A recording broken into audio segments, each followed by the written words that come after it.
There's the baby. Yeah, Ezra's 4 months old, so. Hello. Oh, he sees himself. I know. I'm not here to pimp the baby, and Jesse and Beth are like, oh, cute, and Greg's like, babies, whatever. I know. Okay, you gonna hang out? You gonna chill? So the Hano yellow, I think, best I can tell, is that it actually does go back to. He has said vaguely that it looks like it's an iron yellow, which is, a real achievable yellow. It just depends on getting the right source of iron. I suspect with like the Hano yellow that I think he's opacifying with tin again, and I suspect that he's using a strontium base. But this is all my speculation based on what I know about iron yellows. So what I was saying is that Sue McLeod has been taking this formula called Woo Yellow, which is an absolutely horrid formula. It's disgusting and wouldn't recommend anyone uses it. But she's been trying to solve it because she's a studio manager at a college out in Vancouver, and they've got this formula, and it doesn't work. Yeah. And what it really came down to is that she's got an under-fired glossy glaze posing as a matte glaze. So she's gone back and tried to reformulate that to work at cone 6, and then to keep it yellow. And when you look at the formula... Oops. Well, actually, I can see if I can pull it up here. When you look at the formula, it should be here. Hold on, I'll screen share when I find it. Glazy. Okay, here we go. So let me screen share this. Oop. Cancel. Let's change the resolution. Okay. So here's her sort of report. Oops. How do I get into? So here's her report on Woo Yellow. Here's the original formula. So dolomite, strontium carb, nephsi, kaolin, and flint. This is being published at cone 6, and this is not a cone 6 recipe.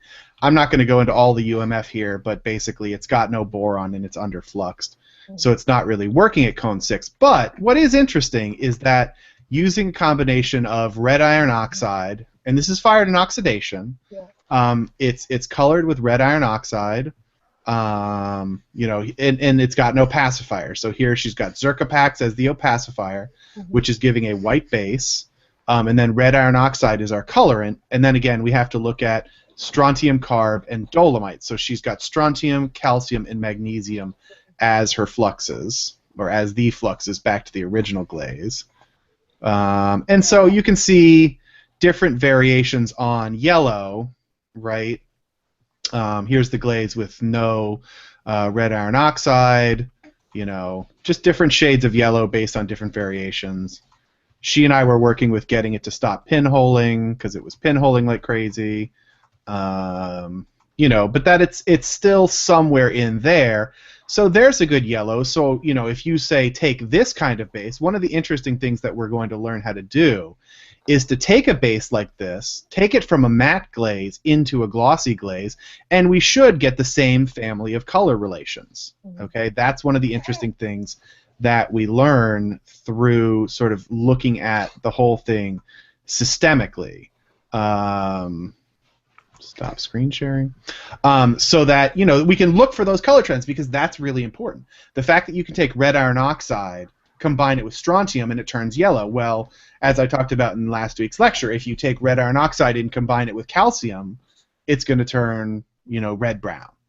And that is super important for understanding what color is going to do, okay? Because that will give us those types of reactions, and it's all about bonding with the silica, and there's even more complex relations about light and color that I'm not even going to get into.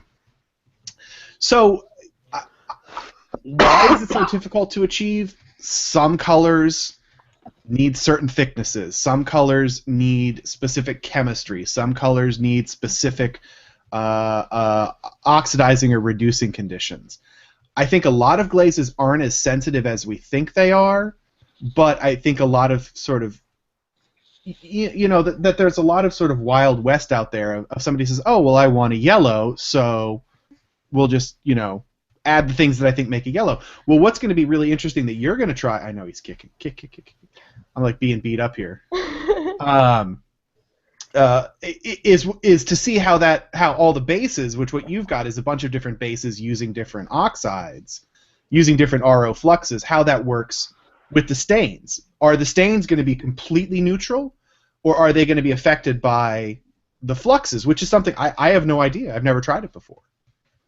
So that's going to be really, really interesting to see.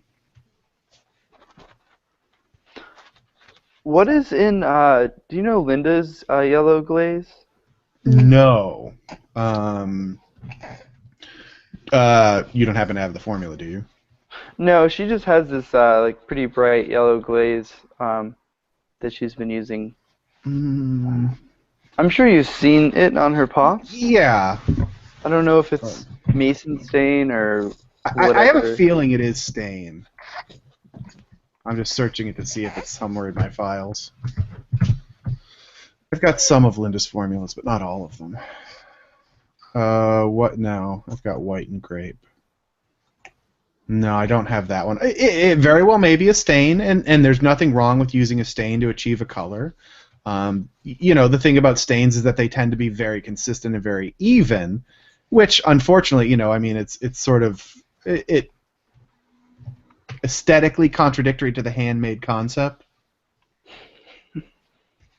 Like that. But if you pull up the form, did you find it? Well, it's a picture, it's not a formula.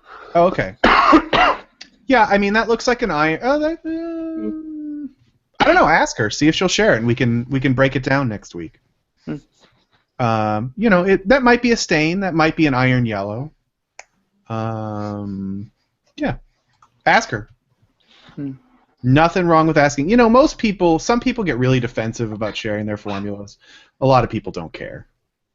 It's not like any of this is really trade secrets. You always hear, Hano is the worst example because Hano, got this yellow and made $1 million and bought a Bentley or whatever. Okay, yes. A Rolls Royce. A Rolls Royce. Yes, you want to dance? Okay, bounce. You should have gone for the yellow Lamborghini. Right. That would have been my choice, but he was old school. Okay, you just want to watch yourself? Is that it? I know. Did you have any more questions, Beth? Oh, and about what you were saying about how when the glaze is under fire, or true mattes, when they're over fire, they're just glossy glazes with crystals in them. No, they're just under fire. They don't have crystals in them. Okay, they've got chunks of silica. A true matte glaze has crystals in it. Yeah, that's what I meant. But is it unsafe if it's an under-fired matte glaze? Is it unsafe? I am not one who particularly cares about unsafe. No, seriously. Lead glazes can be... But lead glazes can also be completely safe. Mm-hmm. It depends on knowing the chemistry. Yeah. The fact is, our glazes, for the most part, are composed of silica, alumina, magnesium, calcium, strontium, barium, zinc, lithium, sodium, potassium, and then the colorants. There is nothing inherently toxic in any of those materials. Now, you'll hear people freak out about copper, but go and research copper. We have copper pipes. We have copper cookware. There's lots of copper in the world. This is people misappropriating science. You hear people freak out about barium. Okay, we'll talk about barium later. Do you guys know why barium is toxic? Because the body can absorb it.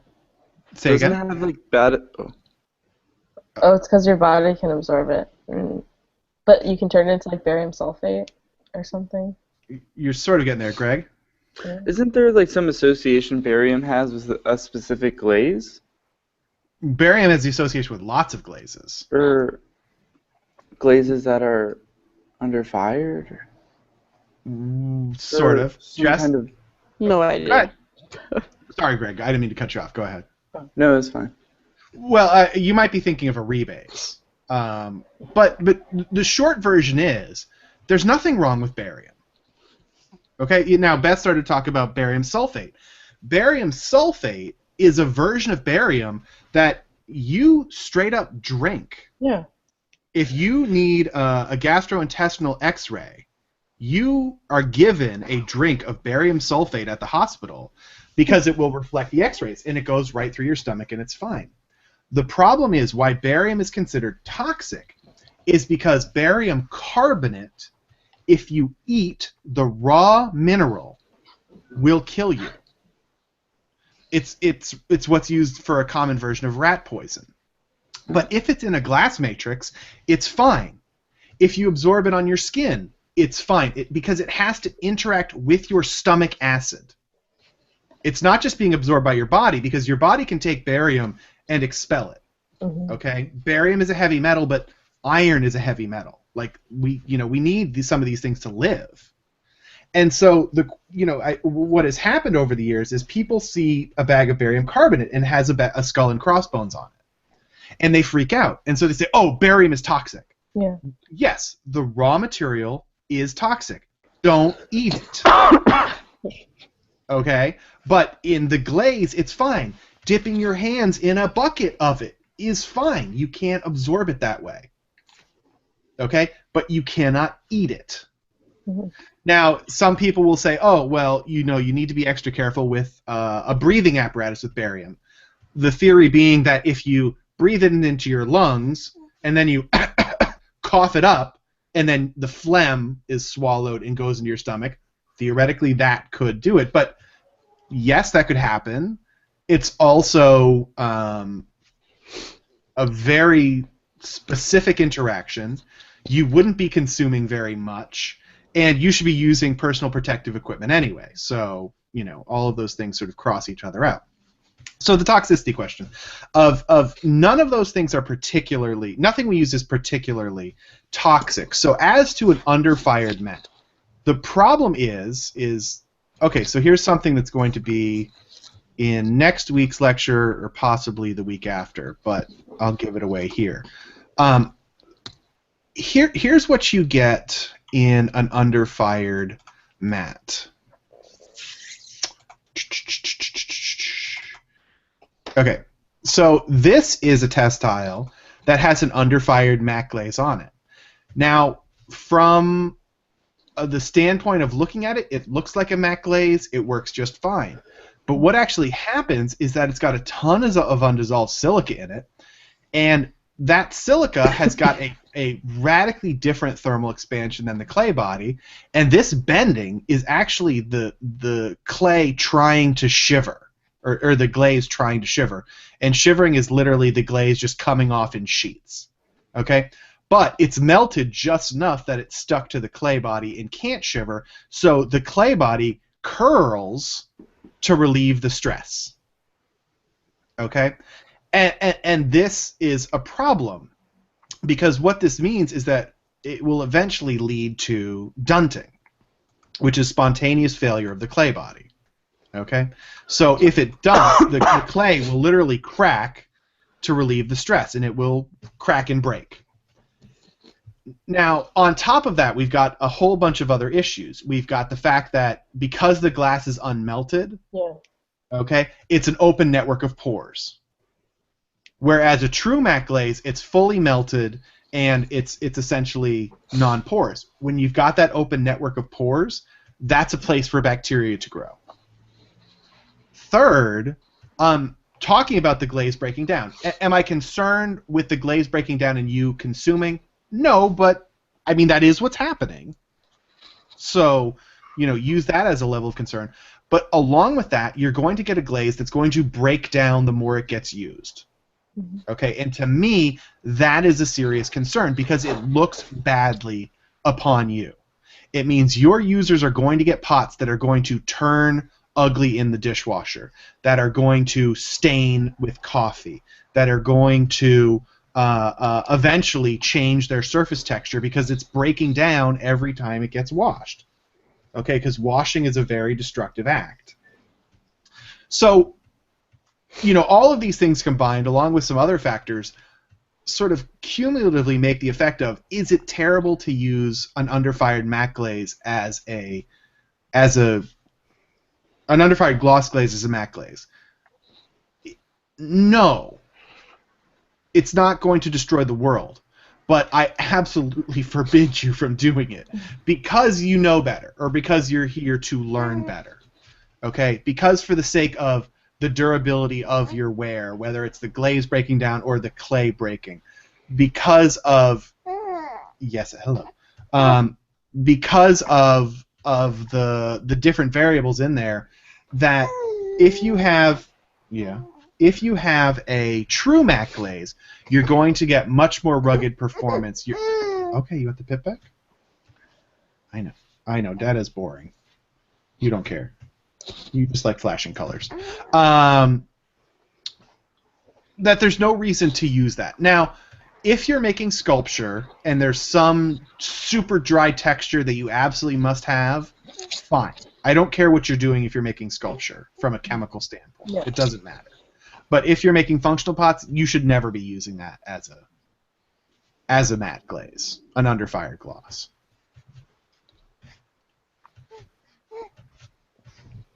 Does that answer the question? Everybody goes silent.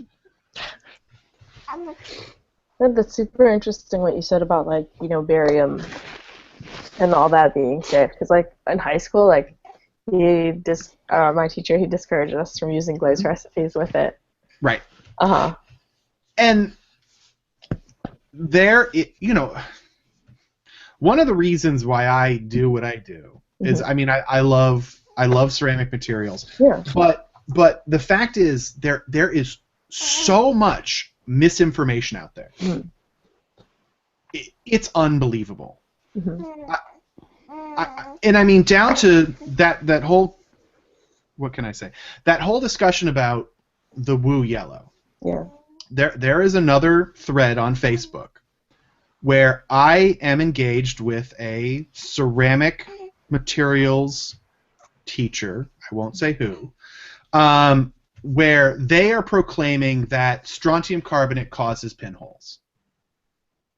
And in this discussion, I said, hey, do you have proof? Yeah. And literally, we spent 2 weeks of them having no proof and me presenting 3 different absolutely verified sources of proof, and them at the end of the day just getting offended and saying, I know what I know, and I know that this is the case. And this is someone who is a well-known expert making this declaration. And the problem is that just breeds ignorance. Yeah. You know, now, is there a correlation between strontium carbonate and bubbling? Sure. But their assumption was that when you fire strontium carbonate, the strontium disassociates from the carbon dioxide, and that causes bubbles. Mm. No. What my proof is that what happens is there is something about the way that the glaze packs, that the way when the glaze is applied, it makes lots of air bubbles, and that makes bubbles. And like I said, I presented 3 forms of proof, and they presented none. And this is a major materials educator. And this was 2 weeks ago. And there is so much myth out there about how things work that, you know, my main thing is just trying to stop these myths. And to get poor glazes like that Wu yellow, you know, out of circulation, or to get them repaired. Sure. Because most people know nothing about their glazes. They find a glaze published in Ceramics Monthly, and they decide, oh, it was published in Ceramics Monthly by an authority. I'm going to use it because that's all I need to know. This person published it. That doesn't mean it's a good glaze in the slightest. You know, you can literally publish anything you want. You don't need evidence. You just need the publisher to say, okay, sure. Anyway, that's my rant for the day. Well, like, when I took glass blowing, this was in high school, like, you know, we had certain colors, like bar colors with, like, lead in them, and you could do overlay with that, so you could, like, literally drink off the surface. And I asked them, like, is this safe? And they both said yes, because, like, it's within, you know, the glass, or it's, like, a part of it or something. It's not going to leach out. And so I was like, whoa. You use leaded china every time you go out to a restaurant. Yeah. And lead is perfectly safe. Yeah.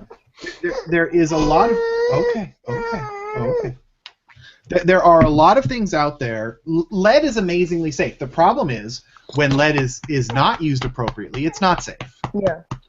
Okay, and and that's the whole thing that's going on in Flint, Michigan right now is lead pipes and poor water processing leading to lead poisoning. And lead poisoning is very real. I have a friend who worked in stained glass for a number of years, and she had seizures.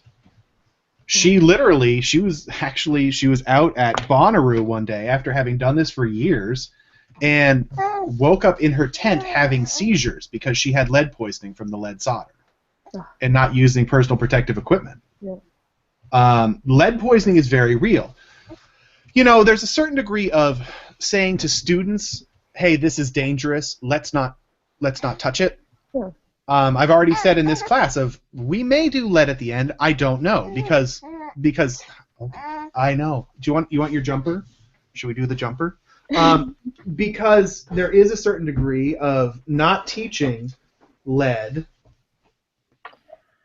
not to foster ignorance, but just to keep it out of circulation. Because you, as an artist, using lead, if you poison somebody, that's bad. Yeah.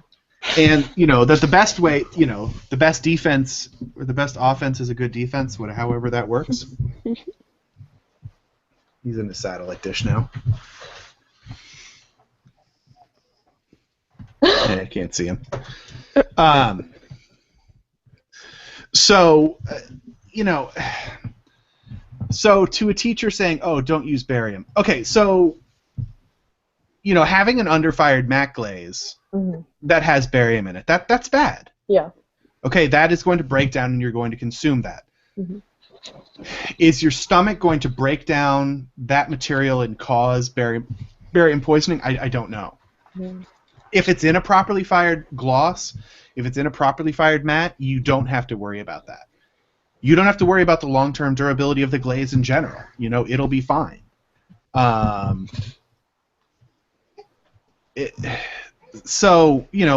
is fine. Cadmium, and that's the two big things that we use that are considered poisonous are lead and cadmium.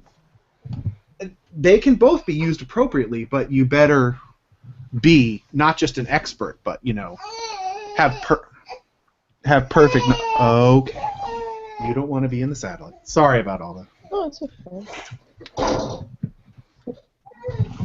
Okay. He's our Glaze mascot. He is. Oh. Little Ed's on. Okay. No, the catch is you can't cry into the microphone. That's the catch. You want to watch yourself? I know. Unfortunately, my whole family's been sick this weekend, so he's fussy. Yeah, okay. You want the food? So, that's what this class goes a long way into learning about the safety conditions. Mm-hmm. And the biggest safety condition is to know that your glass is durable. And you can do that. You can do it at cone 10, you can do it at cone 6, you can do it at cone 04. And we'll get to all of that. Any more questions? I have one, but Okay. It's more about my research. I don't know if I should wait. Well, hold on. We'll hold off research 1 second. Any more Okay. general questions from Beth or from anybody? I'll save them. You don't have to save them. There's a plenty. Well, okay. Oh, well, that you kind of answered my question because I was like, what about when professional players use Glaze books? Like, do they check all those things? Say, I didn't hear the end of that. Do they check the glaze on Stull is actually No. No, they don't. Yeah. So. And it's a problem. I mean, it's no joke. And it's like it's a serious issue because most people learn enough and then they sort of go, yeah, that's fine. oh, I've got a palette of 10 glazes and they work okay, and I won't do anything until they don't work anymore. And to me,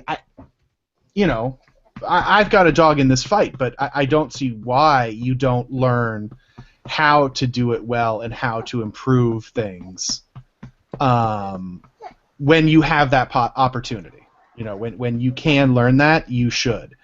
And I know that chemistry is not easy and glazes are weird, and there's not a lot of places to learn them. I mean, you guys are lucky to be at Alfred where that this is something that's offered, because at a lot of other schools, glaze calc involves, okay, let's take 4 different materials and we'll just mix them together and see what happens.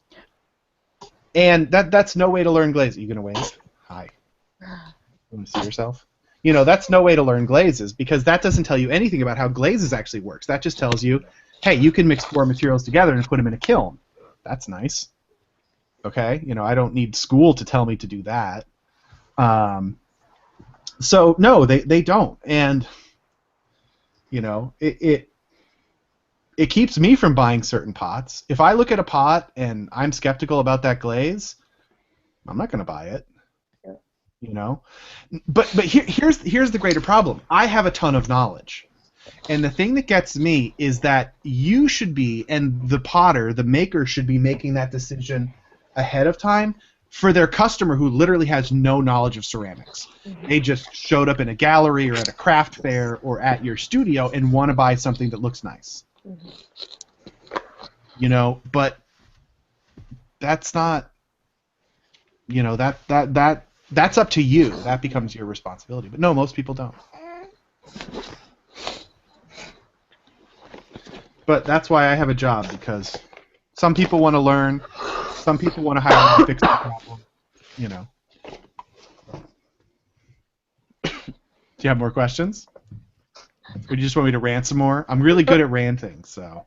And you're poking, you're like poking the bear in some of the worst, the worst sensitive spots. But I got a baby here, so it's all balanced. You get the rant and the baby, so it's just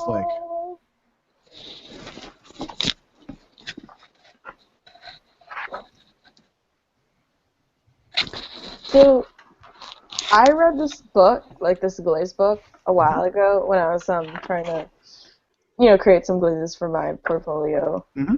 Well, for the pieces in my portfolio.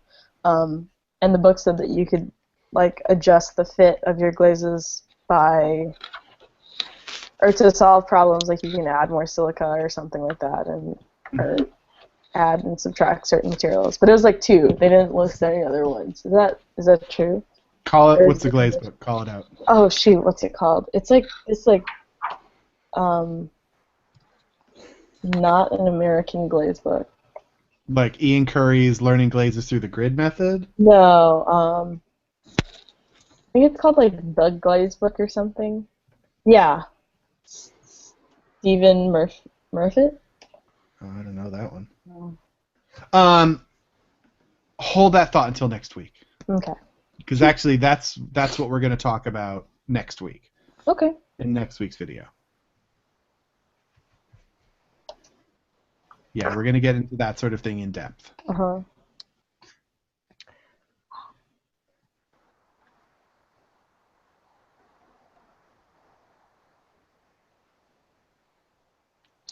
Can I ask a question? Yeah, absolutely. I have a question. So some people, they say that body reduction is not necessary or a real thing. They say. Yeah, so I was talking to Sean Murray about celadons and reduction cycles, and he's been telling me that when he was a senior, he was able to get any celadon to reduce and turn green or blue, and he would just he would oxidize or fire in a neutral atmosphere till he hit cone 06, and then he would fire a medium reduction all the way to 10. But my understanding of celadons is yes, the color is achieved through iron in the glaze that is reduced and it turns that color blue.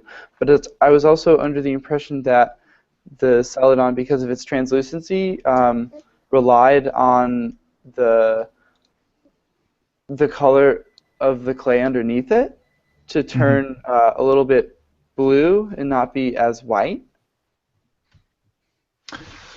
Well,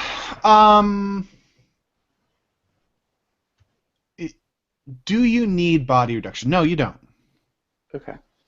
Okay.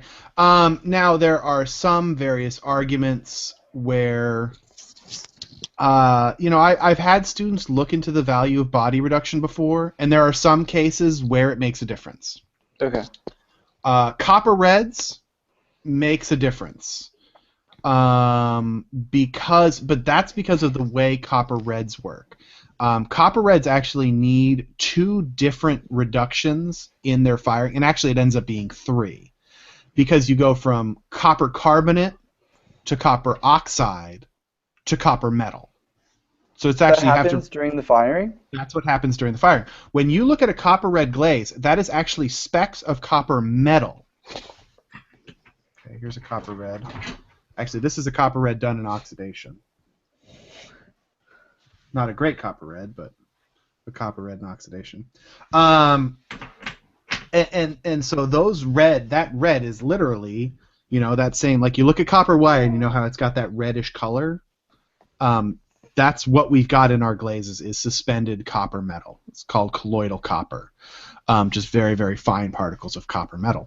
And that you need these extra steps of reduction.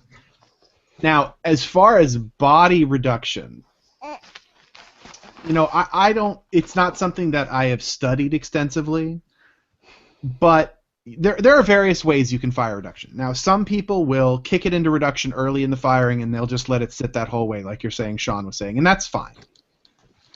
Some people will wait until you get to cone 5 or 6, and then push it into reduction, and that's fine too. Okay, hold on.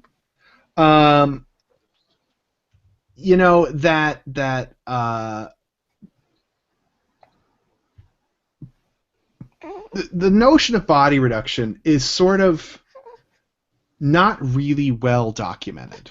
And in fact, if you go and try to find any literature on body reduction, you'll find next to nothing. I've tried. And it's sort of a spacey theory when you think about how our materials work. So, from a glaze standpoint. Oh, okay. Do you want food? High temperature reduction is important because the glaze is mature. Okay, our glazes don't start to mature until you start reducing late in the firing. Right, sort of that cone 5-6 on a cone 10 reduction. Our glazes don't start to melt and mature until about 6 to 8 cones before peak temperature. All the rest of the time in the kiln, we're just building up the heat energy to get to the temperature where they actually melt. So something like when you reduce at high temperature, you've then got your glass formed, right? And that glass formation you induce reduction into, and then it's changing the iron inside the glass, which keeps it stable. And yes, the basic reaction is taking red iron oxide to black iron oxide, and black iron oxide generally looks blue. Okay, hold on. Sorry, end of the bottle. Hey, I got a backup waiting. Magic of television. So now, as far as the reduction of the body, body reduction. I should say reduction to the clay body works because red iron oxide looks yellow. Okay, in a porcelain, you're going to have a small percentage of red iron oxide. It just happens. Every clay has it, but the less red iron oxide you have in a clay body, okay, the whiter it looks. But the problem is everything has red iron oxide except for some New Zealand halloysite, that southern ice New Zealand halloysite stuff, or high levels of SSP, super standard porcelain. If you've got that red iron oxide and you fire it in oxidation, it stays red iron oxide, Fe2O3, which is literally rust. So it's red-brown. The problem is there's no such thing as a true white. Okay? Is this bottle white? Is this milk white? Is this cloth white? Is that piece of paper white? There are so much relative concepts of what white truly is from a visual standpoint. So when it comes down to white theory, we have what are called hot whites and cool whites. A hot white is a yellow or orange white. A cool white is a blue white. Okay? Now, to the eye, a cool white looks more white. And so if you've ever, say, bleached your friend's hair or bleached your own hair, you'll find that they'll often be adding a bluing agent. Okay? And that blue makes a white cool because, like if you try to bleach brown hair, it still stays yellow-red, and that doesn't look really white. If you actually make it bluish, it looks more white. So by reducing your clay body, you take what is a warm yellow tone in Fe2O3, and you convert it to FeO in reduction, and that makes it appear blue. Okay? Now, do you need body reduction to do this? No, you don't. Now, there are many theories as to the benefit of body reduction, in that, say, you're doing it... Oh, lost Jess. That you're doing it when the body is open and porous, so you can penetrate the body with the reducing atmosphere and expose it to the Fe2O3 and convert it early. I have seen no studies to prove the relevance of that. Mm-hmm.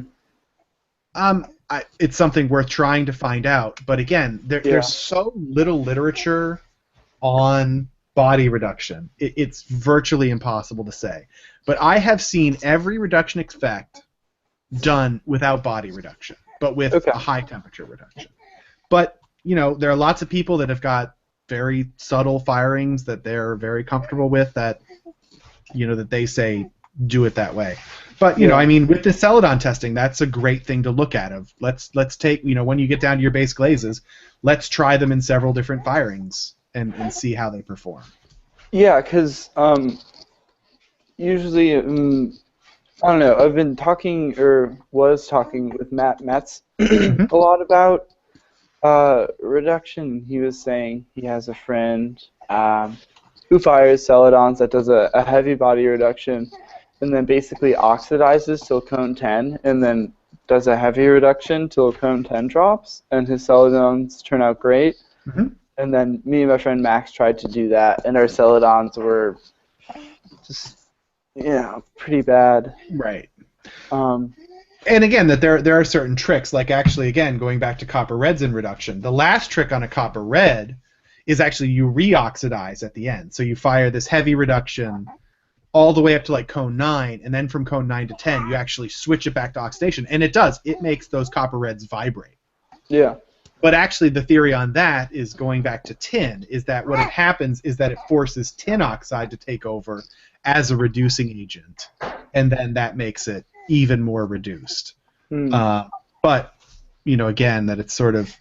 It's all worth trying, So once we get this palette, let's try body reduction, no glaze reduction. Let's try no body reduction, just glaze reduction. Or, glaze reduction with oxidizing at the end. That these are great things to all try.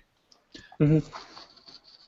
Because actually, at the end of the day, we can look at the formulas you've collected, but that those are still going to be pretty basic. There's not a massive amount of variation in those. No. But the firing, yeah. The firing is huge. I get different results every time I fire. Right. Well, we'll fix that. We'll get you consistent results. Well, yeah. Hopefully. Between application and temperature and where it is in the kiln, I've been firing to 11 because they just get glossier, more translucent. Subtly, it's not extremely noticeable, but oh, Jesse just texted me. she said, Jesse's computer just died. Can you tell Matt I'll email him with the questions? So Jesse's Okay. going to email you. Okay. But yeah, I've been firing to 11, and also typically firing in salt kilns. So that has something to do with it. Are you're firing in atmosphere, or you're just firing in the salt kilns? Oh, reduction in the salt kiln. But not adding salt to your celadons. Oh, adding salt to it. You are adding salt. Okay. That's a complicating factor. Yes. I mean, I know some of the generic sort of community celadons get fired in the salt kilns a lot, but I don't know. Why do you fire them in the salt kilns, I guess? I mean, typically it was just firing salt because that's what I was doing. And then I started firing some celadons in them, and then I was like, oh, like, why am I doing this? I can get these same results inside. Right. And then I just started firing inside just with regular reduction. And then noticed that they weren't looking as good. Inside? In the inside firings. The glaze is more complex, I guess. And the salt fire has more depth. Yeah, so then have switched back to firing in the salt. Okay. Well, that's an interesting variable that definitely will be worth looking into. Of start as we start making tests, make up multiple sets and save some for an inside firing and do them on an outside firing, and we can compare and contrast. Yeah. The two different results. So to that, so where are you at the moment? Have you got formulas? Have you got a collection going? I mean, I have done like a significant amount of testing of celadons last semester and then over break. Okay. I mean, I to be completely honest, I have done very little research for myself for this class yet, just because other things have been happening. But I do have some bases that I have had good success with. Okay. Some base glazes, and then I want to kind of mess with those base glazes a little bit, and then also I've heard different things about blue celadons are achievable with a certain kind of iron. Same thing with green celadon, so I want to play around with the iron-bearing materials and also some materials in the base. Okay. Well, for the next week, then, I want you to get the formulas, plug them into the spreadsheet, and post the spreadsheet on Blackboard with your formulas inserted, so that we can look at them and we can start to make judgment calls about what to test and how to test it. Okay. So we can have something real to look at. Okay. Okay. All Beth, right. how are you doing? Good. I mixed up the 10, and then I guess Conrad is gonna. Well, I'm gonna help him load at 5:30. But Today or this week? Okay. today. Is this for the stall recreation? Well, no, that was just for her test. I think the stall ones he's going to fire this weekend. Okay. Oh. I think. Yeah. So That's what I I'll have talked to those him ready. about. Yeah. So have those ready. I think for Friday or Saturday. Okay. Yeah. Don't forget those. Oh. I thought we were firing them today. Oh, are they? Well, if you have them done, then I don't know. I thought that's what we had talked about last week. So, no, if they're done, they're done. That's great. Oh. What?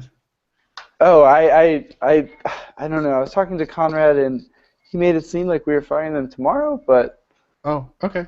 whatever, they're done. Hey, as long as they're done, don't be upset with getting stuff done early. Yeah, I thought we were firing them today too. So after my last class, I was gonna go mix them. Hey. Get more quart containers. I was the one that told you guys you had until Friday, so if they're done today, then hey, I don't mind. Okay, so we'll get those done, and you've got your 10 bases that we made up last week ready to go. And we'll look at those next week. I bought all my colorants. I got a lot of colorants. Good.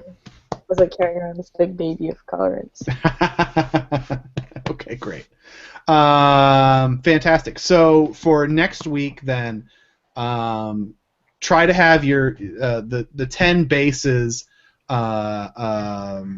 scanned. Okay. So we can screen share them and we can look at them in the Hangout next week. Okay. Is there a certain way, or because I have like my printer also has like a scanner on it? Is there a certain way to do it, like, or just No. smack them on and go? Yeah, pretty much. Yeah, just put them on and make sure they look good. Yeah. Try to set it as high resolution as possible. Okay. That way you can zoom in a little bit more.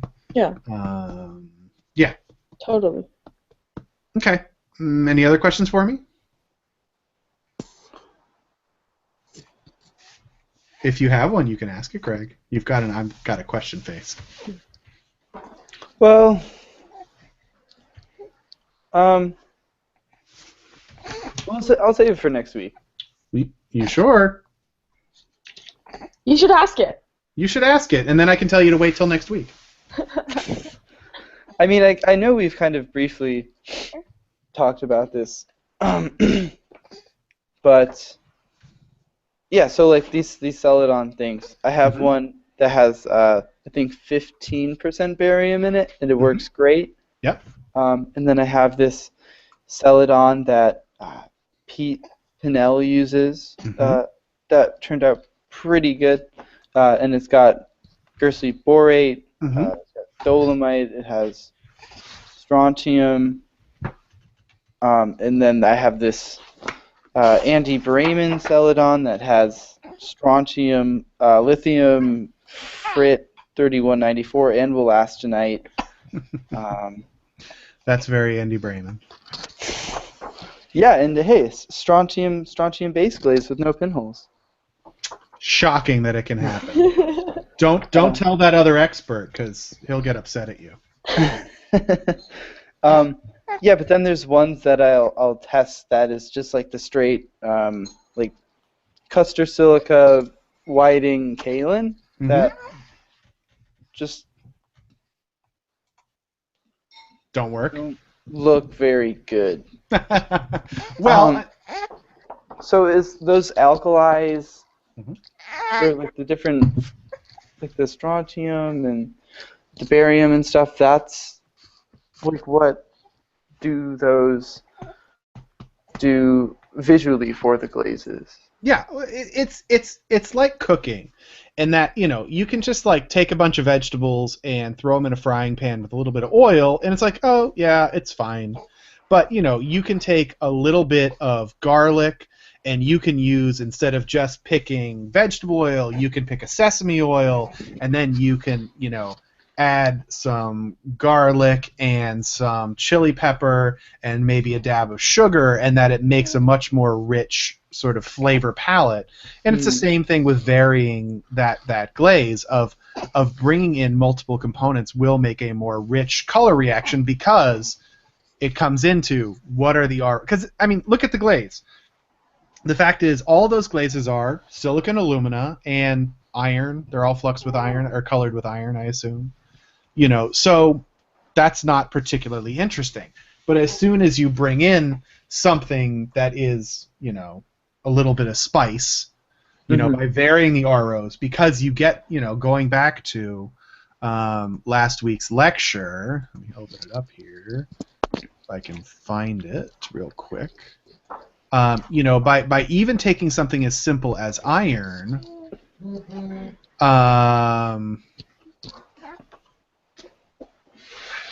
that you can get a lot of color variation. Where is it? That's the wrong lecture. Oh no. Oh, I didn't have that one in last week's lecture. Oh, I have to find it in a different one. Hold on one second. Even something as simple as iron can give you a lot of variation. Lectures, color. And that this, which I'll show you here, which you can go back and see, if you watch the colors lecture, which I mean is going to be redundant, because we'll talk about all this when we get to it. But screen share. When we look at these tests, which we'll talk about again in class, that we've got so cobalt, copper, red iron oxide, yellow iron oxide, black iron oxide. So these three columns right, are all different forms of iron with different RO fluxes. Okay, this is oxidation on the left, reduction on the right. Again, these three columns that you can get browns and tans, you can get yellows, you can get greens. I mean, so here's an interesting thing. Barium, okay, in reduction, right, can lead you towards green. Now here is potassium and barium in reduction will give you a green. Yeah. Okay. Or in oxidation, but it's going to give you a yellow, or the strontium gives you a yellow. But, with magnesium or calcium, it gives you sort of a generic brown. So it depends on the total level of the colorant. But what's interesting is, what really doesn't make a huge difference is what the colorant is. Okay, red iron oxide, yellow iron oxide, black iron oxide, you're getting a very similar reaction, especially in reduction, because all you're doing in reduction is you're converting the yellow and the red to black. Because yellow iron oxide is just red iron oxide with some chemically bonded water. But that you can start to see the relationship between the RO, and again, the potassium you still get green, sodium you still basically get greens, lithium gets a little bit different, but the colors are basically the same. You've got this green palette in reduction with barium. So yeah, a little bit of barium will make it a little bit greener and make the color pop a little bit more.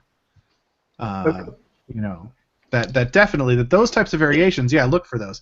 So then, you said there's like Guernsey borate in Pete's, the one from Andy with Frit 3195, that's got boron in it too.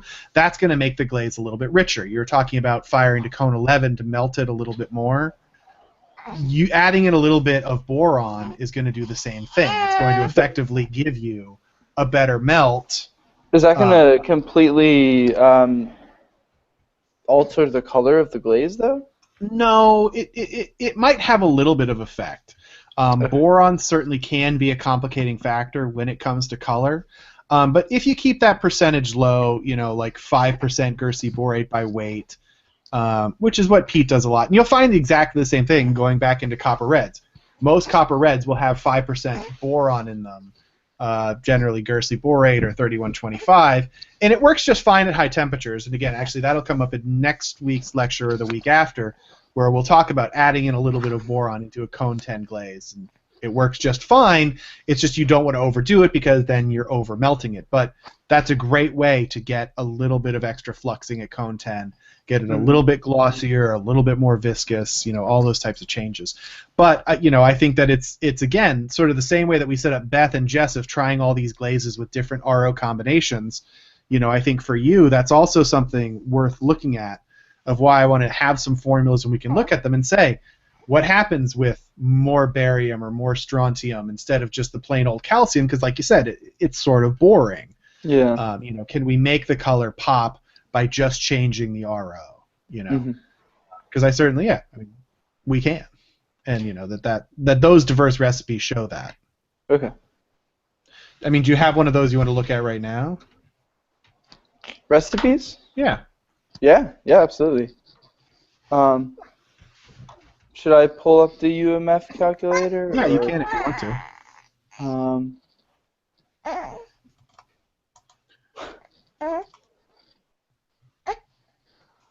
Yeah, and also, I remember Anton was saying that some Chinese celadons, like that were chemically analyzed, had large amounts of potassium in them. So using a potassium-based feldspar, is that... I have found historically that potassium versus sodium doesn't have that much of a difference, but, he's probably talking about Nigel Wood's Chinese glazes. So you may want to, if you haven't gotten this out of the library, you probably want to get this one. It's there.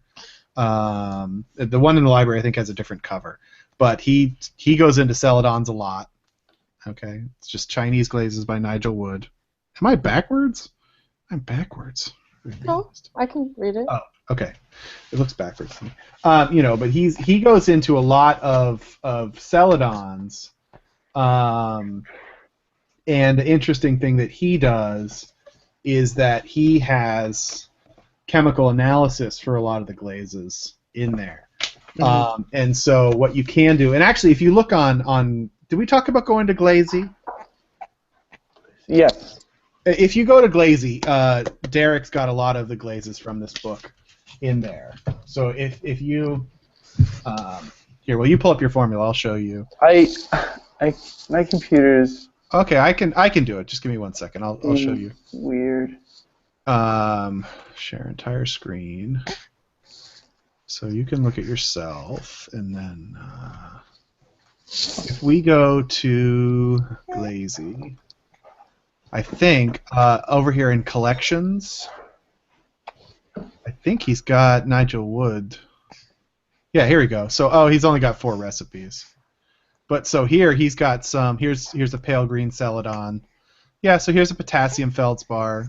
Well, last night talc. So again, this is combining different ROs, but 0.5% red iron oxide.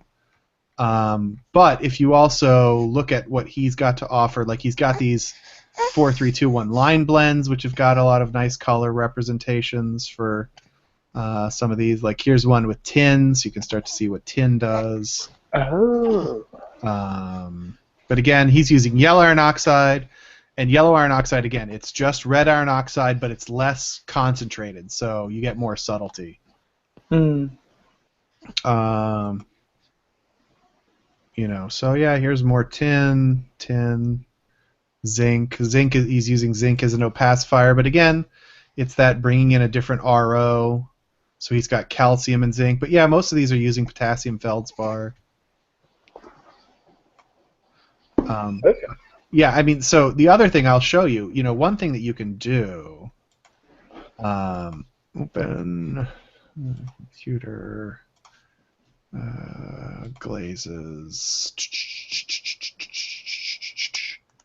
What am I looking for? Not Olin. I want wood.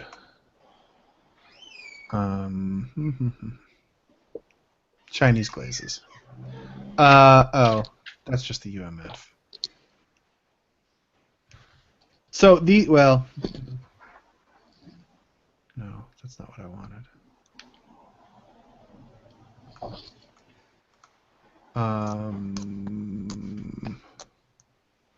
Where am I? Oh. Documents. Hi, Babesy. Hold on. I know. My glazes. Wood.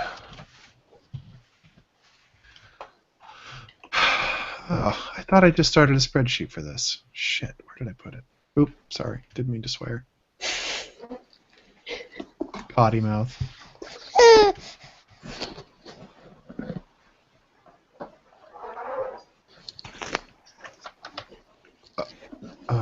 Oh, here's some more. Oops, that's not what I wanted. Did I send you these celadons?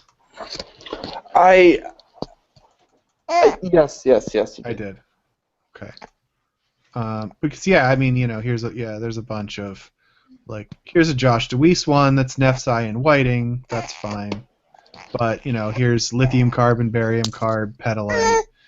People are trying different things. I don't think that the R2O, the alkali metal, has a lot of effect, but worth trying. Okay, well, do you have your formula? I can't find what I was looking for. What I was going to say is what you can do is you can actually use the calculator to take some of those formulas from Nigel Wood's Chinese Glazes book, and we can actually reverse engineer them and figure out what the UMF is from the chemical analysis, because a lot of what he has is just the chemical analysis. But all right, you want to give me a formula? Okay. Yes. Okay, go for it. All right. So we have 38% Minspar. Minspar 38, okay. And then we have 8% lighting. 8, okay. We have 14.3% barium. 14.3? Mm-hmm. 14.3. Okay.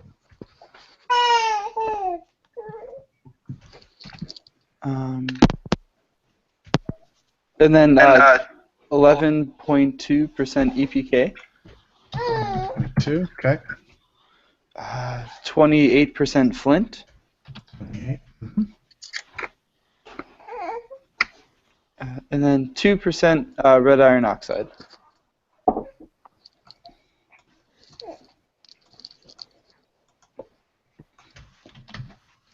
Okay. I mean, yeah, the glaze in and of itself looks pretty basic, pretty standard. And that's the funny thing about Celadons is that they're really just that sort of base glossy glaze. We've got a 9:1 silica to aluminum ratio, which is fine. Basically 0.3 to 0.7, which remember that's just sort of where we want to see it, just within that range, so that's fine. And we're using calcium and barium in almost equal proportions as your RO, so that's really going to be your defining factor because that's going to be the difference between this and just a generic sort of 4-3-2-1. Is that you've got that barium in there to influence the color and the melt. Barium will tend to make a glaze somewhat glossier because it's a huge molecule, but we'll talk about that next week in the lecture. So that's a good variation. Or like I said, throw a little bit of boron into a formula for a similar effect. Mm-hmm. But yeah, that the subtleties are going to be subtle, just instead of doing pure whiting, whiting and barium or something like that. Okay. Do you want to run another one? Yeah, sure, if you have time. Yeah, as long as you guys don't mind the fussy baby crying into the microphone. This is what I'm here for. Because otherwise I'm just by myself talking to myself and the baby all day, so this is my time out in public. So I don't mind. Okay, go for the next one. Okay. All right, we'll do Andy Brayman's. Okay.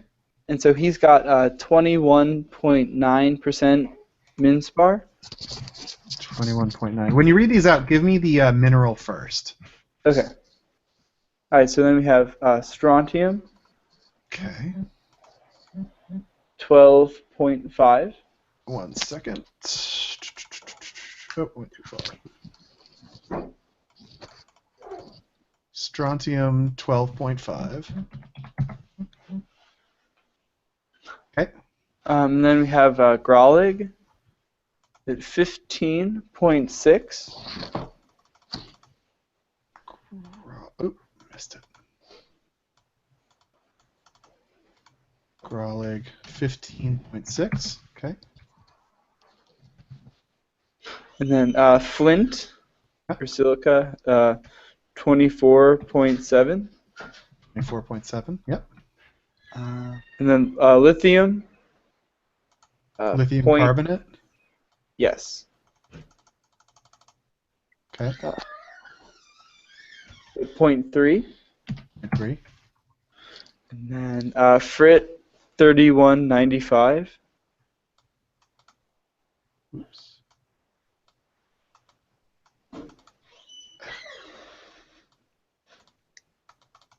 $31.95. Okay. All right, and that is 6.3. 0.3. Mm-hmm. And then we have wollastonite. Okay. And that is 18.7. 18.7. Okay. And then we have Barnard. Oh, interesting.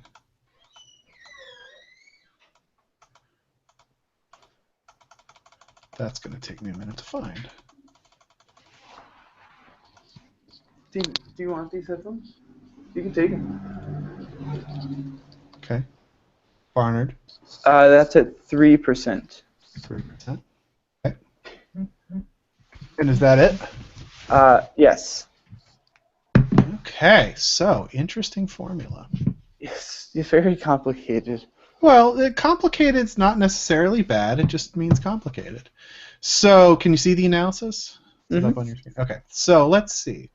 9.6 to 1, again, perfectly normal, perfectly adequate. The alkali metal to alkali earth ratio is not high. It's not terrible, but, it's okay. Low silicon alumina levels, though. The actual levels, 0.33 alumina, 3.21 silica, so that's keeping it low. Additionally, the boron is going to inherently bring down the melting temperature a little. A little bit of lithium, again, bringing down the melting temperature. And then, a very diverse palette as far as there is calcium and strontium, trace magnesium, trace barium. All the iron is actually coming from the Barnard, which is providing our red iron oxide source. It's also providing a little bit of manganese. It's a very interesting formula. Again, it still comes down to pretty normal glaze as far as the glasses. Okay, the flux ratio is okay. A little bit high on the alkali earths. So if it's high on the alkali earths, this means it's going to flux more. No, it's going to flux a little bit less, but he's actually trying to overcome that. And that's why he's got the lithium in there. Because lithium, now no matter how much I say that the alkali metals don't really have that much of an effect, it is a fact that lithium melts at a lower melting temperature than sodium, and that melts at a lower temperature than potassium. So by adding that in, we're getting a little bit of extra fluxing power. So it doesn't really change sort of how Stull works, but it does change how melted things are.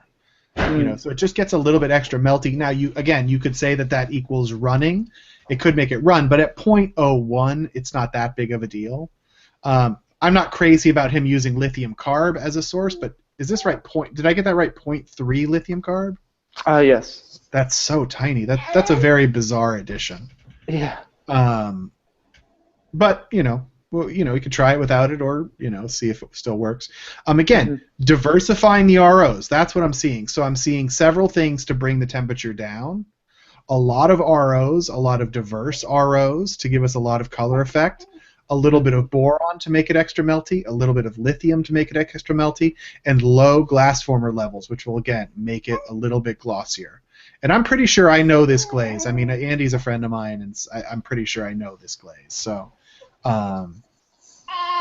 Okay. Did you spit your pip? So an interesting variation. Does it need to be that complex? Hard to say. We'd really need to test breaking this glaze down. Removing some of the components, seeing if it really does what it thinks it's doing. Which you'll often find with glazes. I mean, there are a lot of glazes out there that are unnecessarily complex. Like, does this need to be wollastonite? I mean, my theory on wollastonite, which still hasn't been proven wrong, is no. That you get exactly the same effect from using whiting and flint. He chose wollastonite. That's nice. What happens if we take out the wollastonite? Make this whiting. Probably nothing. 10. It brought that back to like 0.3, 0.7. Yeah, right. It did. It totally did. Now this does bring up an interesting effect, which is adding in the extra RO. Okay, does have one benefit, which will actually come up in next week's lecture, which is it is a trick of if you have glaze fit issues, right? You're getting a lot of crazing. Now, I will often talk about how you just actually this goes back to Beth's question earlier. If you can add silica and alumina, and it will get rid of crazing, and we'll talk about that in next week's lecture. One thing you can do, and porcelains are notorious for having crazing issues. They're really hard to get rid of crazing. Is that alternatively, if you increase your RO level, you actually will reduce crazing. Okay, because our R2Os are very high thermal expansion. Okay, so they will lead to more crazing. So if you reduce the level of ROs, you will reduce the amount of crazing. This is a little bit complicated, and we'll get into it in next week's class. But so that may be why he's doing this. Yeah, I mean the glaze crazes like hell on Linda's porcelain body. Well, yeah, and that's the serious problem. Like porcelains are super hard to keep from crazing. Yeah. You know, but yeah, it's at 0.3 to 0.7. We'll make this 10. It's too high. 8. Oh no, we were at 9. Oh no, I was going the wrong way. 11, 15, 17. Oops, 17. 18. Okay, so yeah, I mean it's interesting. If we just take out, you know, oh, that's still last night. Oh shit. Oh, never mind. It's whiting. 0.86. Oh yeah, I mean, see now here's the interesting thing. If you switch out the last night for whiting, okay, what has happened is, you know, if I rebalance my flux ratio here, 15. Okay. Now, if I just take out the last night and put in whiting, what's happened? Nothing. Okay. My as long as I've rebalanced the formula, right? I'm back at 0.15 to 0.85. My alumina level's the same. My boron level's the same. My fluxes are all the same. But I've brought down the inherent silica level. Okay. So, you know, what's the benefit of this? Well, maybe this is going to make it glassier because, remember, the less amount of glass former you have, the less work the glaze has to do, so the more melted it's going to be. So by bringing this level down a little bit, that's going to make it a little bit glassier. And I mean, we could even take out the flint altogether. Well, now that makes it a matte glaze. But say we just come back with 10% flint. And this is like, you know, Andy's a super smart guy, but, you know, that these are little tricks that he might not know of how to manipulate that glaze versus how he made it. And that's always the thing of we can't make assumptions about why a glaze exists a certain way, but we can make changes to try to improve the performance based on minimizing some of the materials or maximizing some of them. Like I really like this lithium carb. I'm really baffled by. Like I just want to delete this, but you know, I haven't tested this glaze, so I don't know exactly what it's bringing to the table.